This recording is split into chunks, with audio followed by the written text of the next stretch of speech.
Friends, Joe கிச்சனில் இன்றைக்கி பன்னீர் கீரை ரைஸ் எப்படி செய்கிறதுன்னு பார்க்கலாம். ரொம்ப டெலிஷியஸாக இருந்துச்சு. இந்த வீடியோ பார்த்துட்டு ஃப்ரெண்ட்ஸோடு ஷேர் பண்ணிவிட்டு சேனலை சப்ஸ்கிரைப் பண்ணுங்கள். மறக்காமல் பெல் ஐக்கானையும் ப்ரெஸ் பண்ணுங்கள்.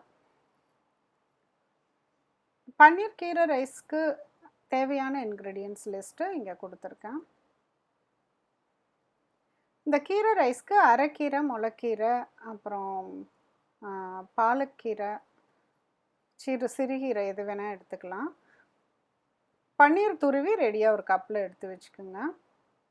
ஒரு பேனில் வந்து தேங்காய் எண்ணெய் தான் இதுக்கு வந்து டேஸ்டியாக இருக்கும். தேங்காய் எண்ணெய் போட்டு காஞ்சதும் சீரகம் போட்டு பொரிச்சிட்டு பச்சை மிளகாய் அப்புறம் பூண்டு சேர்த்திக்கோங்க. அப்புறமேலு பெரிய வெங்காயம் ஒரு வெங்காயம் கட் பண்ணிவிட்டு கொஞ்சம் உப்பு போட்டு நல்லா வதக்கி விட்டுக்கோங்க.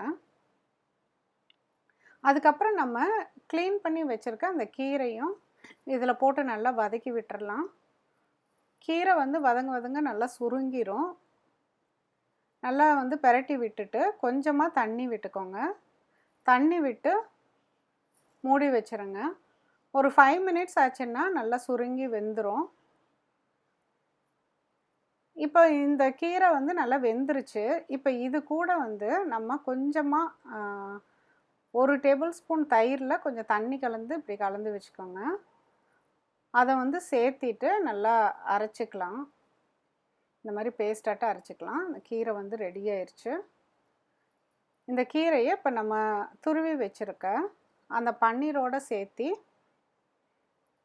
கையில் துருவி வச்சுக்கலாம். கையிலையே நம்ம பொடிச்சு வச்சுக்கலாம், இல்லாட்டி துருவி வச்சுக்கலாம்.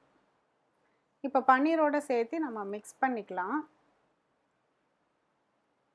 ஒரு எவ்வளோ வந்து கீரை வேணுமோ கொஞ்சம் நிறைய போட்டால் தான் டேஸ்ட்டு நல்லாயிருக்கும். போட்டு இந்த மாதிரி ஸ்பூனில் மிக்ஸ் பண்ணிவிட்டு எடுத்து நீங்கள் சாப்பிட்டுக்கலாம். மீண்டும் ஒரு புதிய ரெசிபியோடு சீக்கிரம் உங்களை மீட் பண்ணுறேன். தேங்க்யூ.